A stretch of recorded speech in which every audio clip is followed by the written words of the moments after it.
오늘 이 자리에 계신 여러분들도 언제 어디서 어떻게 하나님께서 쓰실 것이라고 하는 예정된 그릇들이 되기를 바랍니다. 오늘 여기에 그릇이라고 할 때에 담는 것이죠. 무엇을 담느냐에 따라서 가치관이 달라집니다. 율법 시대에 그릇이 있고 은혜 시대에 쓰이는 그릇이 있는가 하면 신혼의 날에 주님 다시 오실 때에 귀하게 쓰이는 그릇이 있습니다. 그렇기 때문에 무엇을 담아서 쓰이느냐, 어떻게 쓰느냐에 따라서 영광이 다르게 나타납니다. 사울은 가말리엘의 율법의 최고의 학문을 배우고 로마 시민권도 가지고 있는 사람이요, 스데반에 돌탕에 맞아 죽을 때에 아주 혈기가 등등했던 사울이 대제사장의 공문을 가지고 국경을 넘어 저 다메섹까지 가서 예수 믿는 사람은 남녀를 막론하고 다 체포해서 잡아 오려고 가다가 노상에서 주님을 만나게 됩니다. 하늘에서 큰 빛이 사울에게 내리 비치며 사울에게 그 빛에 사로잡힌 그 순간에 사울은 엎어집니다. 이때 하늘로서 소리가 사울아 사울아 네가 어째서 나를 비박하느냐. 주여 누굽니까? 니시오니까? 라고 하니까 나는 네가 비박하는 예수다라고 음성을 듣게 됩니다. 사울은 이때 시력을 잃어버리고 11절에 보면 3일 동안 금식하고 기도 중이라 이렇게 되어 있습니다. 이때 사울은 십자가에 못 박아 죽인 예수가 죽지 않았구나. 분명히 예수는 죽었다라고 생각했는데 이 다메섹 토상에서 나에게 이렇게 호통을 치는 이분이 죽지 않았구나, 이걸 느낍니다. 분명히 죽은 것이 확실한데 다시 살아나셔서 지금도 역사하고 계시는구나, 이 사울이 이걸 느낍니다. 하나가 믿는 사람을 박해하고 믿는 사람을 이렇게 탄압을 하고 이랬는데 이것이 곧 예수님을 핍박하는 것이구나. 사울이 거기에서 몇 가지를 느끼게 됩니다. 내가 예수 믿는 사람을 박했는데 이거는 예수 당신을 핍박하는 것이구나. 내가 주장하고 있는 율법과 행동은 옳지 않았구나. 이걸 사울이 뼈저리게 느낍니다. 이때 하나님께서 아나니아라고 하는 사람과 사울을 만나게 해줍니다. 이 만나도록 추선을 해줍니다. 네가 직가라는 곳에 가서 유다라는 집에 사울이 있을 것이다. 거기에 기도하고 있을 것이다. 그 사울에게 네가 안수하면은 새로운 영안이 열리게 되고 눈이 떠질 것이다. 이렇게 했을 때 아나니아가 아이고 나는 그 사람을 만날 수 없습니다. 듣자고 하니 그 사람이 소문을 듣자고 하니 아주 기독교인을 박해하고 기독교인을 못 살게 하는 사람인데 내가 그를 어떻게 만나겠습니까? 라고 질문을 할 때 예수께서 그에게 사명을 일러줍니다. 그 사명을 일러준 것이 오늘 하나님께서 어떻게 쓰시겠다고 하는 이 택한 그릇이다, 이렇게 말하는 것입니다. 예수님께서 아나니아에 사울을 지칭하기를 이 사람은 내 이름을 이방인과 임금과 이스라엘 자손 앞에 전하기 위하여 택한 그릇이다. 택한 그릇이다. 그가 율법에 종사하고 있었고 율법에 아주 심취해 있는 사람이지만은 내가 한 시대를 열게 하고 은혜 시대에 십자가 복음을 가지고 증거하기 위하여 내가 선택한 그릇이다. 내가 이 선택한 그릇은 얼마나 고난을 많이 받고 해를 많이 받고 어려움을 많이 받아야 될 그릇을 내가 알려줄 것이다. 오늘 여러분, 이 자리에 계신 여러분, 오늘 이 말씀을 듣는 여러분, 우리는 율법 시대에서 은혜 시대로 오는 전환기 때에 이 사울을 붙들고 십자가의 비밀을 알려주고 그에게 사명을 새로 주님이 임명해 주실 때에 그 그릇에, 율법을 담았던 그릇에 비우고 예수 그리스도를 담아서 증거하는 그릇을 만들었습니다. 로마서 9장 21절 이하에 보면은 토기장이가 진흙 한 덩어리로 하나는 귀하게 쓸 그릇을 만들고 하나는 천하게 쓸 그릇을 만드는 권한이 토기장에게 있다 그랬습니다. 그래서 하나는 영광받기로 만든 그릇을 만들 수 있고 하나는 그 해받을 수 있도록 만든 그릇도 있다. 이렇게 말씀을 하십니다. 오늘 이 자리에 계신 여러분, 우리는 흙으로 만든 그릇입니다. 깨어지면 재생도 안 되는 그릇입니다. 이런 그릇이지만은 오늘 여러분도 하나님께서 무언가 어딘가를 쓰시기 위해서 만드신 그릇인 줄로 믿습니다. 오늘 이 땅에 온 사람들이 다 쓸모없이 왔다가 가는 그릇은 아무것도 없습니다. 오늘 여러분, 우리에게는 정말로 진주 보화를 담아놓은 그릇, 정말로 이 시대를 밝히는 그릇, 놀라운 그릇이 되기를 바랍니다. 주님이 쓰시는 그런 그릇이 되기를 바랍니다. 디모데후서 2장 20절에 보면 큰 집에는 교회를 말하는 겁니다. 금그릇도 있고 은그릇도 있고 나무와 질그릇도 있고 귀하게 쓰는 것도 있고 천하게 쓰는 것도 있다. 누구든지 여기서 자기를 깨끗하게 하면은 귀하게 쓰는 그릇이 되고 주인의 손에 쓰심에 합당한 자가 될 것이다. 이렇게 말했습니다. 오늘 사도 바울은 정말로 십자가의 비밀을 담는 그릇, 그 시대에 귀하게 쓸 그릇으로 주님이 예배해 놓았습니다. 오늘 우리가 이 설교를 듣는 우리 동행교회 성도들, 아니 방송을 듣고 있는 분들, 정말로 우리도 이 시대에 하나님이 무엇을 담느냐에 따라서 참 귀하게 쓰는 종이 되고 그냥 별 볼 일 없이 쓰다가 버리는 종이 있습니다. 그런데 여러분은 정말로 귀하게 쓰는 그릇이 되기를 바랍니다. 여러분, 아무리 그릇이 좋다 그래도 쓰레기를 담아놓으면 그 그릇은 가치가 없습니다.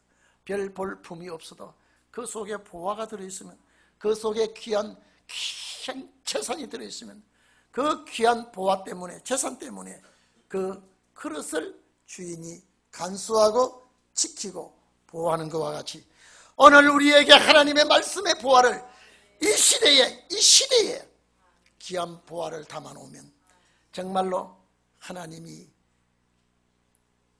천하보다 귀하게 쓰는 그릇이 될 줄로 믿습니다. 그래서 이것은 내가 원해서 되는 게 아니라 아버지가 선택한 그릇입니다. 내가 선택해서 내가 쓰기로 했다. 천지를 만드신 하나님이 당신이 언제 어떻게 쓰기로 결정이 되어 있다면 그 결정 여하에 따라서 존귀한 자도 되고 보통 쓰다가 많은 자가 됩니다. 오늘 여러분들은 항상 쓰임받는 그릇, 귀하게 쓰임받는 그릇이 되기를 바랍니다. 우리가 명절 때만 잠깐 쓰다가 봉헌하는 그런 그릇이 아니라 필요적절한 때 항상 쓰는 그릇이 있습니다. 우리 가정에도 보면은 손님 오실 때 쓰는 그릇만 가지고는 안 됩니다. 우리는 항상 그릇은 쓰이고 또 쓰이고 항상 늘 쓰는 그릇이 돼야 되고 일회용 그릇이 돼서는 안 됩니다. 아무리 바빠도 일회용 그릇은 그냥 폐기 처분합니다. 오늘 여러분, 하나님께서 영원히 살 수 있는 종들을 택하여 그 그릇에 보화를 담아서 신원의 역사가 여러분들에게 있기를 바랍니다. 이 사울을 하나님께서 불러서 이스라엘에게 복을, 진리를 전할 그릇이다. 이 하나님께서 사도 바울에게 율법을 가지고 있은 그릇이나 율법을 담아놓은 그릇이지만은 이제 이스라엘 자손들에게 십자가 복음을 전할 그릇이다. 어디를 가든지 사도 바울은 십자가 복음을 깨닫고는요, 제일 먼저 들어가는 곳이 해당이었습니다. 해당에 들어가서 유대인들에게 복음을 가르치고 또 이스라엘 백성들에게 찾아다니면서 십자가 복음을 전할 때에 받는 사람도 있는가 하면은 그것을 반대하고 죽이려고 모함하고 이 예수 그리스도를 전하는 바울에게 미쳤다 소리도 듣고 너 지혜가 너를 망하게 만들었다는 소리도 듣고 바울을 죽이려고 결사대도 조직하고 별의별 일을 다 당했으나 사도 바울은 두려워하지 않았습니다. 오늘 여러분, 만약에 이 다메섹 도상에서 이 사울이 주님을 맞이 안 했더라면 내세의 영광과 내세의 축복은 고아간에 율법에 쩔어서 생을 마감할 그런 그릇이었습니다. 고난도 없었고 시련도 없었고 연단도 없는 그릇이었을 것입니다. 그러나 예수께서 그 그릇을 쓰겠다는 거예요. 예수께서 그 그릇을 다시 재사용을 하시겠다는 겁니다. 오늘 이 자리에 계신 여러분, 사도 바울은 주님 앞에 발견된 그 이후에, 주님을 만난 그 이후에 정말로 십자가를 그 그릇에 담았습니다. 보혈을 담았습니다. 영생하는 진리의 말씀을 그 속에 담았습니다. 가는 곳마다 바울은 율법을 전하지 아니하고 이제는 십자가를 전했던 것입니다.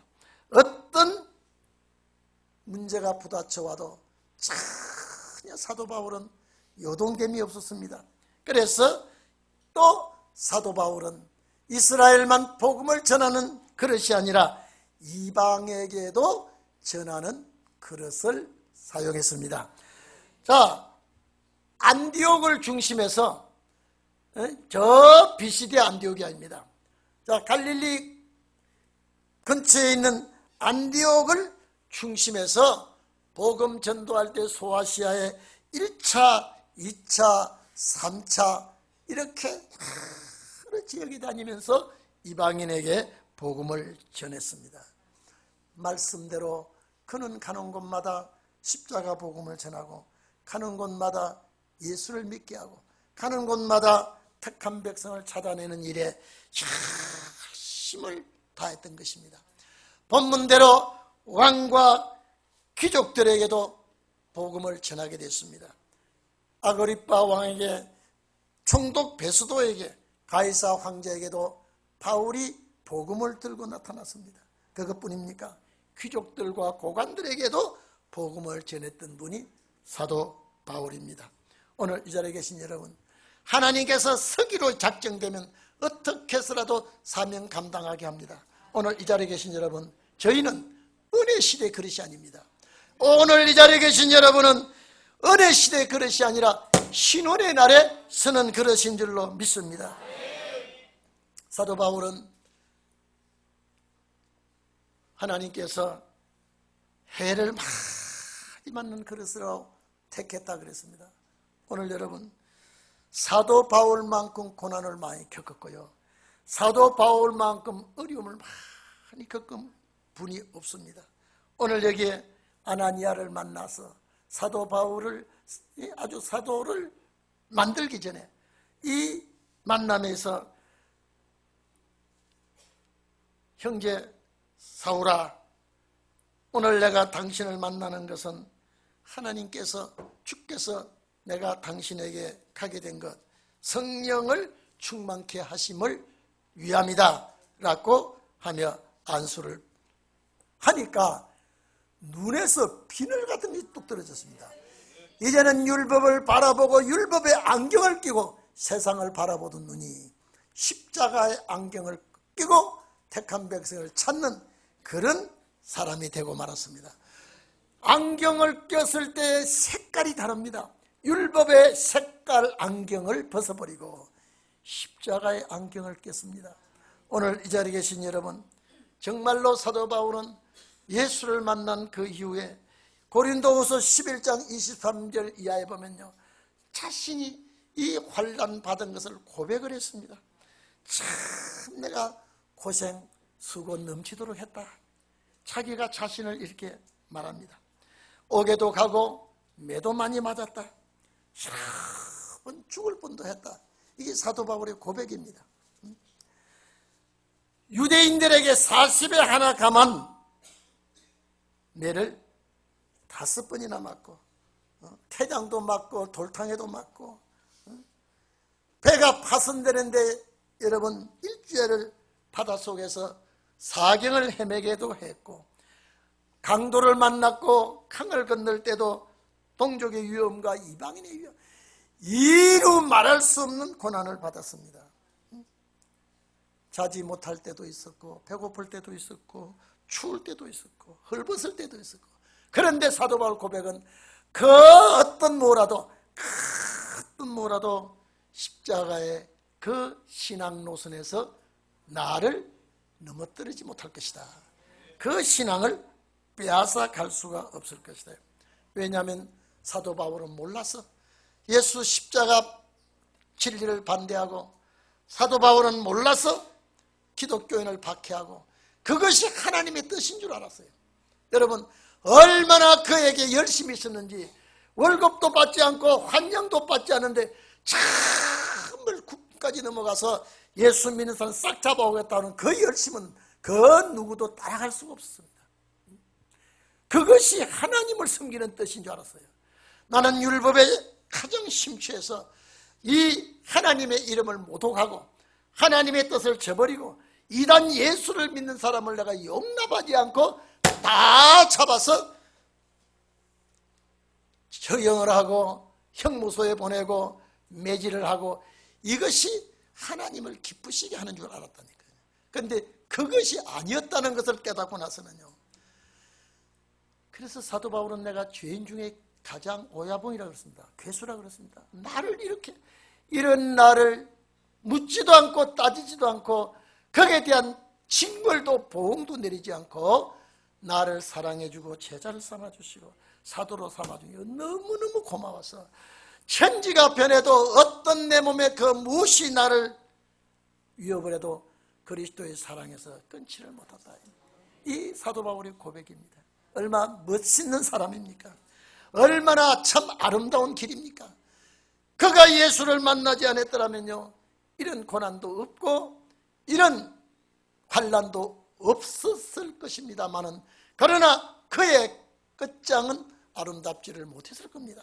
그러나 예수를 만남으로 인해서 하나님께서 그를 그리스도의 일꾼으로, 십자가의 일꾼으로 되돌려 놓은 것을 자신이 하나님께 늘 감사했습니다. 여러분, 그 예수를 핍박하는 걸 수도꼭지를 돌려놓듯이 바꿔놓으니 그 열심은 그대로 가지고 있는데, 그 열심을 어디다가 돌리느냐?